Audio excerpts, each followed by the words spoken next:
नमस्ते बच्चों। आज हम लोक भारती कक्षा 9वीं की कविता क्रमांक 11 निर्माणों के पावन युग में यह पढ़ने वाले हैं।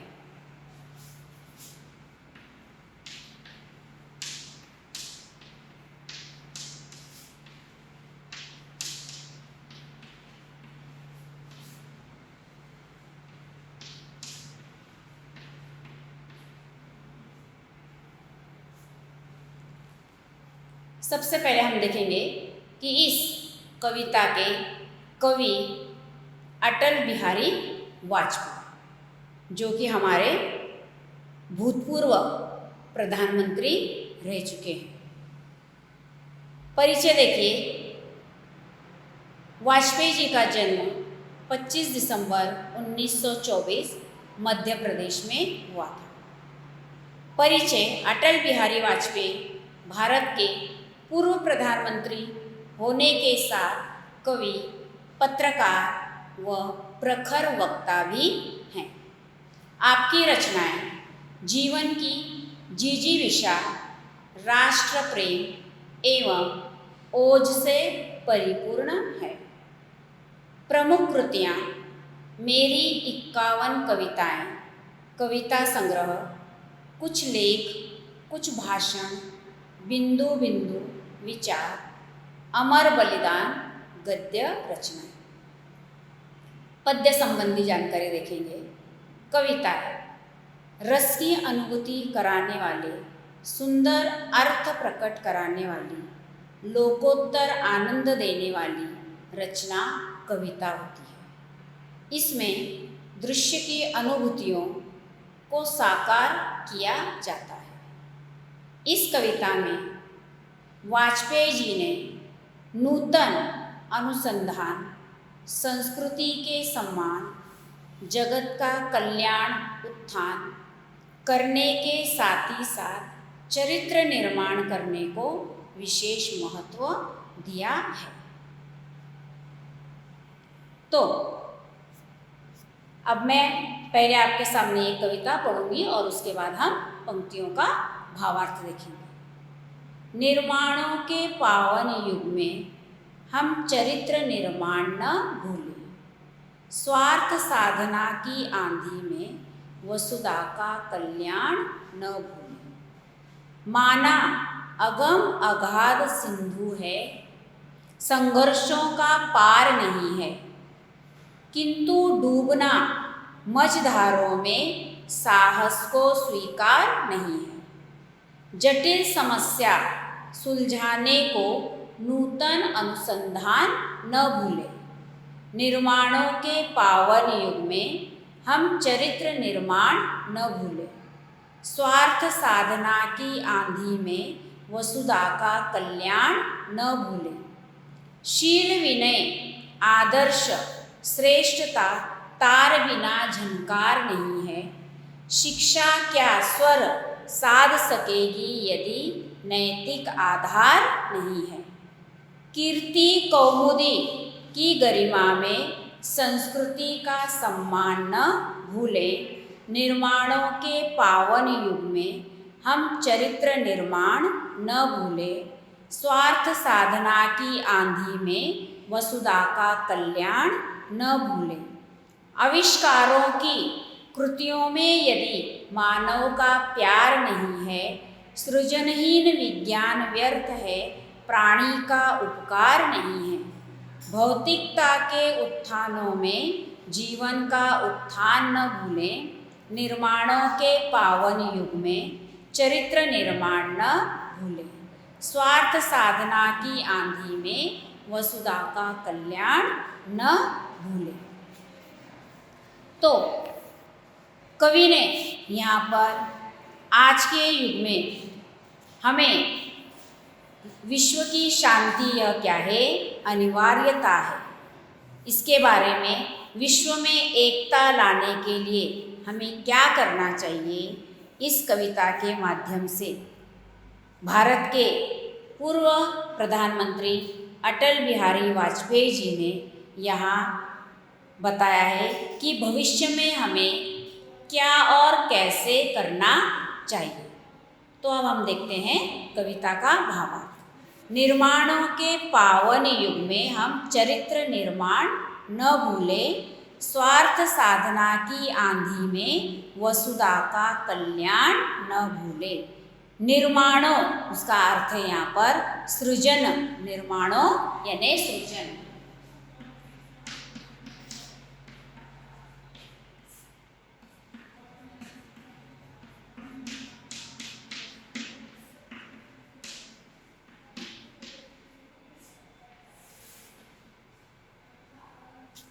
पावन, पवित्र, पावन का अर्थ है पवित्र।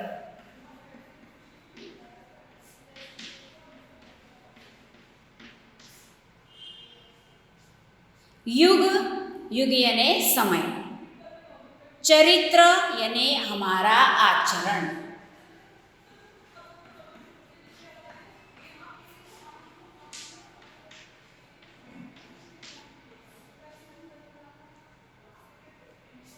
स्वार्थ साधना की आंधी तूफान, वसुधा पृथ्वी।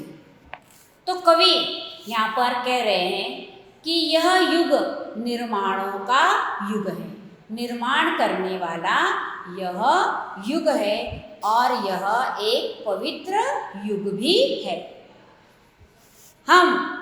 हमारा देश विकासशील देश है।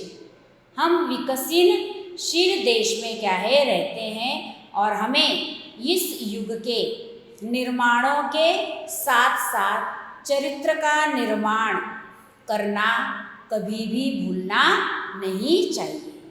कहने का ये अर्थ यह है कि हम इस विकासशील युग में रह रहे हैं और इस युग का हमें निर्माण करना है, लेकिन निर्माण करते करते हमें क्या है अपने चरित्र के बारे में भूलना नहीं चाहिए, क्योंकि अच्छा चरित्र ही अच्छे निर्माण करवाता है।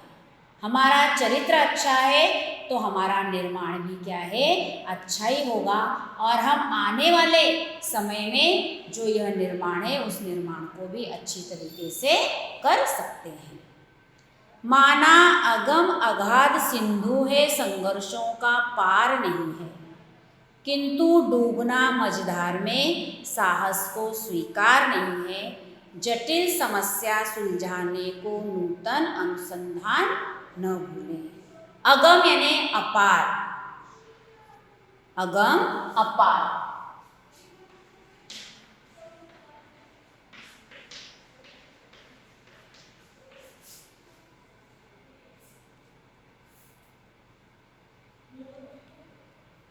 जटिल यानी कठिन,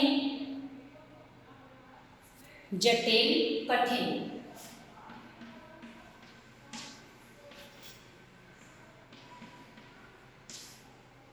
अनुसंधान यानी खोज करना।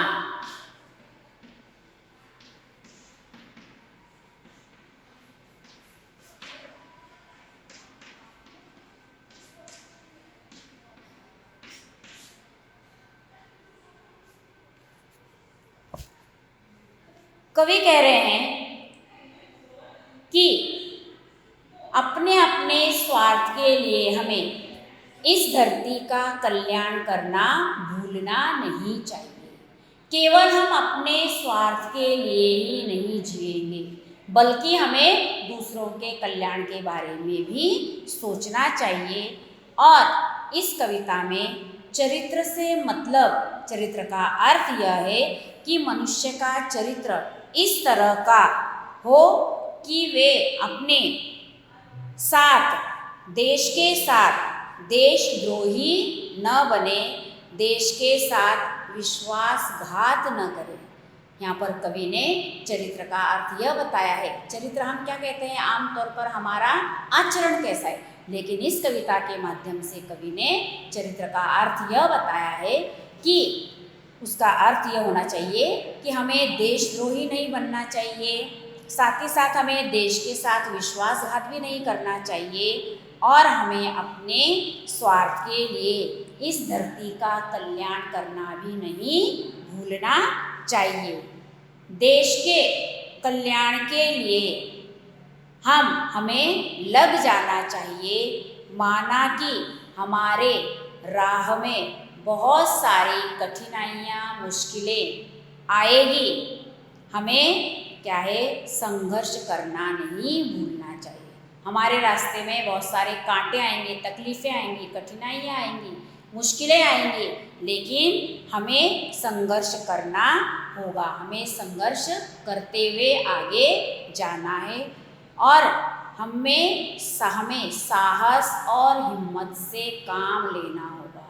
जब हमारे सामने ये कठिनाइयाँ, ये समस्याएं, ये परेशानियाँ आएगी, उस समय हमें क्या है इन समस्याओं को दूर करने के लिए हमें हिम्मत और साहस होना चाहिए और हमें हिम्मत और साहस से काम लेना चाहिए। हमें अपने संघर्षों को बीच में ही छोड़ देना मंजूर नहीं है। कवि ने अपने देश के लिए बड़े बड़े कार्य किए और आज हम देखते हैं कि कवि कौन कवि तो अटल बिहारी वाजपेयी जी ने भी क्या है अपने देश के लिए बड़े बड़े कार्य किए। साथ ही साथ उन्होंने बड़ी बड़ी पार्टी भी खड़ी की है और यह जो पार्टियां उन्होंने खड़ी की यह उनके हिम्मत पर खड़ी हुई, उनके बलबूते पर उन्होंने क्या है खड़ी की है। समस्याएं आती ही रहेगी परंतु उन्हें हल करने के लिए हमें नए नए आविष्कार करना भूलना नहीं चाहिए। हमारे जीवन में, हमारे राह में, हमारे मार्ग में अनेक प्रकार की समस्याएं हमें आती रहेगी। हमें इन समस्याओं को खोजना है, इन पर अनुसंधान करना है, खोजकर इन समस्याओं को दूर करना है और यह इन समस्याओं को दूर करना हमें क्या है भूलना नहीं चाहिए। आगे देखिए, निर्माणों के पावन युग में हम चरित्र निर्माण न भूले, स्वार्थ साधना की आंधी में वसुधा का कल्याण न भूले। और इस प्रकार से हमें इस निर्माण के युग में अपने चरित्र को, अपने आचरण को भूलना नहीं चाहिए और केवल अपने स्वार्थ के लिए ही नहीं जीना है बल्कि हमें इस पृथ्वी का भी क्या है कल्याण करना है। शील विनय आदर्श श्रेष्ठता तार बिना झनकार नहीं। शील यानी अच्छा चरित्र,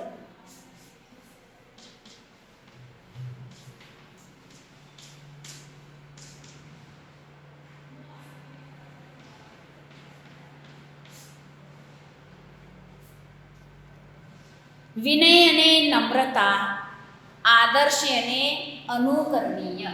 विनय नम्रता,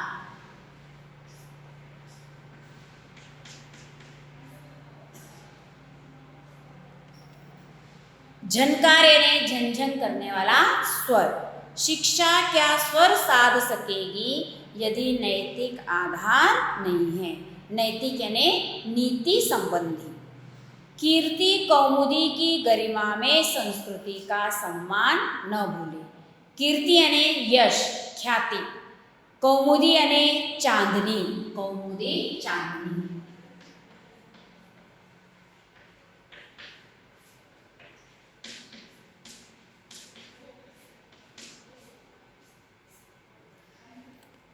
गरिमा में संस्कृति का सम्मान न भूले। गरिमा यानी गौरव। तो कवि यहाँ पर कह रहे हैं कि जीवन में बिना अच्छे चरित्र या नम्रता और अनुकरण उत्तमता के से कुछ अच्छा नहीं होता है। तो मनुष्य में ये गुण होने चाहिए, उसमें नम्रता, किसी चीज़ को अनुकरण करने की क्षमता होनी चाहिए। यह उसमें उत्तम गुण होने चाहिए, तभी व्यक्ति जीवन में क्या है कुछ कर सकता है। जब व्यक्ति में अच्छे गुण हो, नम्रता हो और वह क्या है उसका चरित्र अच्छा होगा, तभी क्या है वह व्यक्ति जीवन में कुछ कर सकता है, आगे बढ़ सकता है। यदि नैतिक आधार न हो, यदि क्या है यहाँ पर नैतिक आधार यानी मानवता, अगर उसमें मानवता न हो, नीति से संबंधित आधार न हो, तो शिक्षा भी क्या है ऐसे व्यक्ति के लिए कुछ नहीं कर सकती। अगर उसमें मानवता नहीं है, नैतिक आधार नहीं है, नीति से संबंधित कोई आधार नहीं है, तो शिक्षा भी उसके लिए क्या है कुछ नहीं कर सकती है। शिक्षा तो क्या है केवल अपना कार्य करती रहती है, वह मनुष्य को अच्छी बातें ही सिखाती है। कौन सिखाती है मनुष्य को अच्छी बातें? तो शिक्षा या मनुष्य को क्या है अच्छी बातें सिखाती है। अगर उसे सीखने की इच्छा हो या न हो तो ऐसे व्यक्ति क्या है कुछ भी नहीं कर सकते हैं। शिक्षा तो क्या है सभी को दी जाती है, लेकिन अगर सामने वाला उस शिक्षा को ग्रहण करना चाहे तो ग्रहण कर सकता है, सीखना चाहे तो सीख सकता है, नहीं सीखना चाहे तो यह उसकी क्या है अपनी मर्जी होती है। इसके लिए क्या है शिक्षा कुछ भी नहीं कर सकती। कवि यहाँ पर कह रहे हैं कि हमें यश और प्रसिद्धि की चमक की महिमा में अपनी संस्कृति को भूलना नहीं चाहिए और अपनी संस्कृति का सम्मान भी करना चाहिए। अगर हमने कितनी ही प्रसिद्धि, कितनी ही यश, कितनी ही ख्याति प्राप्त कर ली है, तो इस ख्याति को, इस यश को प्राप्त करने के बाद हमें अपनी संस्कृति को भूलना नहीं चाहिए। मनुष्य जब पढ़ लिख कर यश प्रसिद्धि को प्राप्त कर ले तो उसकी चमक चारों ओर फैल जाती है और उसके बाद उसकी संस्कृति और उसके सम्मान को हमें नहीं भूलना चाहिए। उसकी यह यश, उसकी यह प्रसिद्धि क्या है चारों ओर फैल जाती है और साथ ही साथ हमें अपनी संस्कृति को भी क्या है भूलना नहीं चाहिए। निर्माणों के पावन युग में हम चरित्र निर्माण न भूले, स्वार्थ साधना की आंधी में वसुधा का कल्याण न भूले। तो कवि ने कहा है कि यह निर्माणों का युग है, तो ये निर्माणों के इस पवित्र युग में हम क्या है जी रहे हैं। हमारा देश क्या है विकासशील देश है और इस युग में, निर्माणों के इस युग में हमें क्या है अपने चरित्र के निर्माण को भी नहीं भूलना चाहिए और साथ ही साथ हमें स्वार्थ को न अपनाते हुए विश्व का कल्याण करना चाहिए। आविष्कारों की कृतियों में यदि मानव का प्यार नहीं है, आविष्कार यानी प्रयोग करना, सृजनहीन विज्ञान व्यर्थ है प्राणी का उपकार नहीं। सृजनहीन यानी जिसमें सृजन क्या है हो सके, सृजनहीन जिसमें सृजन न हो सके ऐसा सृजनहीन, उपकार यानी भलाई। भौतिकता के उत्थानों में जीवन का उत्थान न भूले। भौतिकता यानी निर्माणहीन, जिसे क्या है सांसारिकता भी कहा जाता है। उत्थान यानी उन्नति।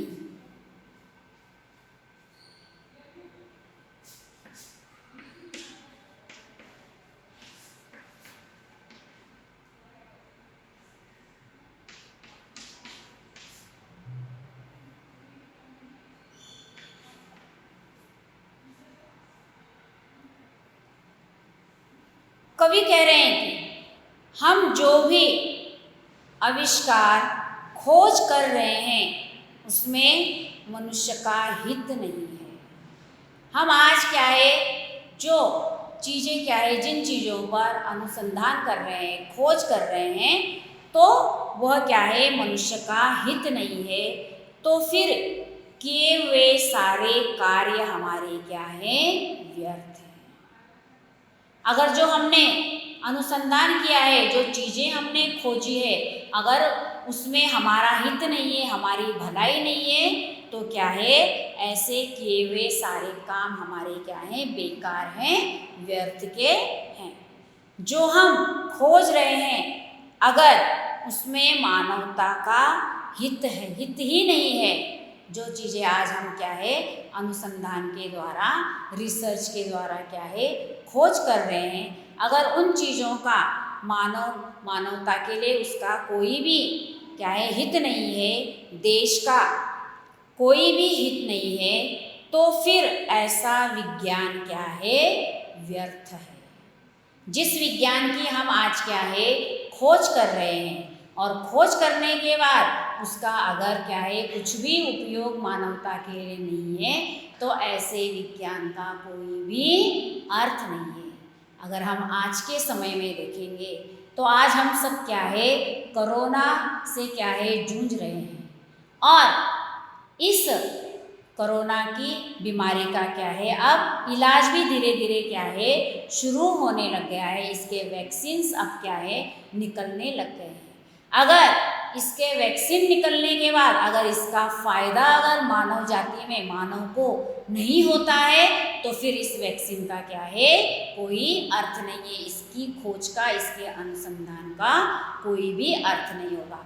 आज हम देख रहे हैं कि हमारे जो बड़े बड़े डॉक्टर्स हैं, हाँ, बड़ी बड़ी जो प्रयोगशाला है, उन प्रयोगशाला में इस कोविड-19 की क्या है वैक्सीन का बड़ी मात्रा में संशोधन, बड़ी मात्रा में अनुसंधान चल रहा है, और कुछ ही समय में यह क्या है हमारे सामने आने वाला है। तो यह अगर आने के बाद इसका उपयोग अगर मानव के लिए अच्छा होगा, तब हम समझेंगे कि इस विज्ञान का, इस क्या है कोरोना के जो वैक्सीन है उसका उपयोग मानव जाति के लिए है। अगर उसका उपयोग नहीं होगा तो यह विज्ञान क्या है, यह अनुसंधान हमारे लिए क्या है व्यर्थ माना जाएगा। तो इन भौतिक चीज़ों के पीछे भागकर, उसमें आगे जाकर हम अपने जीवन में उन्नति प्राप्त नहीं होगी। अगर हम इस प्रकार से भौतिकता के पीछे, सांसारिकता के पीछे अगर हम भागते रहेंगे, तो उससे हमारी उन्नति नहीं होगी। हमें ये नहीं सोचना है कि हम क्या है अपने इस सांसारिक जीवन में ही क्या है उलझे हुए रहें। सांसारिक जीवन से, इस भौतिकता से हमें क्या है बाहर निकलना है। जब हम इस भौतिकता से बाहर निकलेंगे, तभी हम अपने जीवन में आगे क्या है उन्नति कर पाएंगे। और कवि का कहना यही है यहाँ पर कि हमें भौतिकता में नहीं जूझना है, हमें भौतिकता से बाहर निकलना है और क्या है अपने जीवन में उन्नति प्राप्त करनी है। क्योंकि जीवन में कुछ प्राप्त करने के लिए आत्मा की शांति बहुत जरूरी है। हमें जीवन में अगर कुछ प्राप्त करना है तो इसके लिए हमारी आत्मा में हमें थोड़ी सी क्या है शांति भी मिलनी चाहिए। जल्दबाजी में हम कोई भी काम क्या है, कोई भी कार्य नहीं कर सकते हैं। इसके लिए हमें क्या है आत्मा की शांति अगर हम में है, तभी क्या है हम कर सकते हैं। और अपना एकाग्र चित्त होकर हमें किसी कार्य के प्रति लगन के साथ लग जाना, वह बहुत जरूरी कार्य है। तो कवि यहाँ पर कह रहे हैं कि जीवन में कुछ प्राप्त करने के लिए आत्मा की शांति का होना बहुत जरूरी है, और अपना हमें एकाग्र चित्त होकर, एक चित्त होकर हमें क्या है कार्य करना है, लगन के साथ अपने कार्य में लग जाना है, वह बहुत जरूरी कार्य होता है। हमें निर्माणों के इस युग में चरित्र के निर्माण को कभी भी नहीं भूलना है। निर्माणों के पावन युग में हम चरित्र निर्माण न भूलें, स्वार्थ साधना की आंधी में वसुधा का कल्याण न भूलें। और इस प्रकार से चरित्र हमें निर्माणों के इस पवित्र युग में चरित्र के निर्माण को कभी नहीं भूलना चाहिए, और स्वार्थ के लिए, संसार की भलाई के लिए कार्य करना भी नहीं भूलना चाहिए। हमें अपने स्वार्थ के लिए ही नहीं सोचना चाहिए कि मेरा भला हो, और हमें संसार की भलाई के लिए, हर एक व्यक्ति की भलाई के लिए, किसी के भी कार्य को करने के लिए नहीं भूलना चाहिए। केवल मेरा काम हो गया और आगे किसी का काम न हो, यह भावना हमारे मन में नहीं होनी चाहिए, बल्कि हमें निर्माणों के युग के निर्माण के साथ साथ क्या है, अपने साथ हमें सभी लोगों को, सभी प्रत्येक व्यक्ति की भलाई के बारे में हमें सोचना है, उनके कार्यों के बारे में भी हमें सोचना है। इस बात को हमें क्या है, भूलना नहीं चाहिए। अगर कोई अच्छा कार्य किसी के लिए कर रहे हैं तो हमारी उन्नति और प्रगति होती है। अगर हम दूसरों के लिए अच्छा कार्य कर रहे हैं तो उसमें हमारी भी क्या होगी, प्रगति होगी, उन्नति होगी। और यही यहाँ पर क्या है, कवि कहना चाहते हैं। तो कवि ने निर्माणों के पावन युग इस कविता के माध्यम से यह बताने की कोशिश की है, यह बताया है कि हमें युग का निर्माण करना है। और हम देख रहे हैं कि हमारे युग का, देश का निर्माण हम किस प्रकार से करते जा रहे हैं, लेकिन निर्माण करते करते हुए हमें अपने चरित्र का निर्माण करना भी नहीं भूलना चाहिए। हमें भी अच्छे कार्य करना है, जिससे हमें आगे जाकर यश प्राप्त होगा, और यही यश प्राप्ति ही हमारी क्या है, उन्नति का, प्रगति का शिखर रहेगा। तो यहाँ पर ये कविता समाप्त होती है। धन्यवाद।